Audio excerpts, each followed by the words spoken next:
బీహార్లో కాంగ్రెసు, ఆర్జేడీ వ్యవస్థాగతంగా పార్టీల పరంగా ఎన్నో లోపాలు ఉన్నాయి. అవి పక్కన పెడితే ఈసీ నిర్వహించినటువంటి ఎస్ఐఆర్ కూడా కారణమే. అది పక్కన పెడితే పొత్తు ఎక్కడ కూడా కుదరలేదు. పొంతన లేదు, పొత్తు లేదు. కాంగ్రెస్ కి, ఆర్జేడీకి, మిగతా చిన్న పార్టీలకి, వామపక్షాలకి ఎక్కడ పొత్తు లేదు. పోనీ సరే, ఇది పక్కన పెడితే ఎంఐఎం గతసారి 5 సీట్లు గెలుచుకుంది. పైగా అక్కడ కూడా దాదాపు చాలా వరకు ఎక్కువగా ముస్లిం ఓట్లు కూడా ఉన్నారు బీహార్లో. ముఖ్యంగా సీమాంచల్ ప్రాంతంలో కూడా 45%, 50% ముస్లింస్ ఉన్నారు. అక్కడ సగానికి సగం ముస్లింసే ఉన్నారు.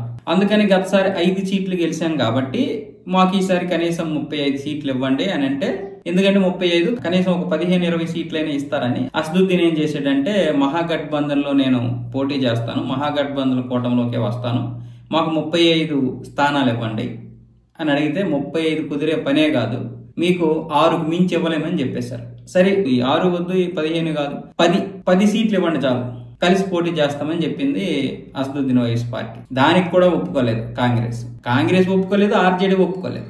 ఈ 6కు కూడా ఒప్పుకోకపోతే అంత దీనిగా నేనేం లేను, కనీసం పోటీ చేస్తే మీ ఓట్లైనా చీల్స్తానని అసదుద్దీన్ ఏం చేశాడంటే, సీమాంచల్ ప్రాంతంలో మాత్రమే దృష్టి పెట్టాడు. సీమాంచల్లో ఉన్నటువంటి ఆ 40-50% ముస్లింస్ ఎవరైతే ఉంటారో ఆ ముస్లింల మీద దృష్టి పెట్టి మళ్ళీ అక్కడ 24 స్థానాల్లో పోటీ చేశాడు. ఈ 24లో 5 స్థానాలు గెలుచుకోవడం జరిగింది. అక్కడ ఉన్నటువంటి లోకల్లో ఉన్నటువంటి చిన్న చిన్న పార్టీలతో కలిసి పోటీ చేశాడు. ఇక్కడ 5 స్థానాలు గెలిచాడు, కానీ మిగతా 19 స్థానాల్లో దాదాపు 18 స్థానాలు ఈ మహాగఠబంధన్కి రావాల్సినటువంటి సీట్లు గండి కొట్టేశాడు. ఓట్లు చీలిపోయాయి. ఈ ఓట్లు చీలిపోవడంతో అక్కడ ఈ ఎన్డీఏకి చెందినటువంటి నేతలు గెలుపొందడం జరిగింది. ఇంకా అంతకంటే ఘోరమేమి ఉంటుంది. పోనీ అదే విధంగా ఎంఐఎంని కనుక వీళ్ళు కలుపుకొని ఒక 10 సీట్లు ఇవ్వగలిగితే దాదాపు ఒక 15 సీట్లు పెరిగేవి.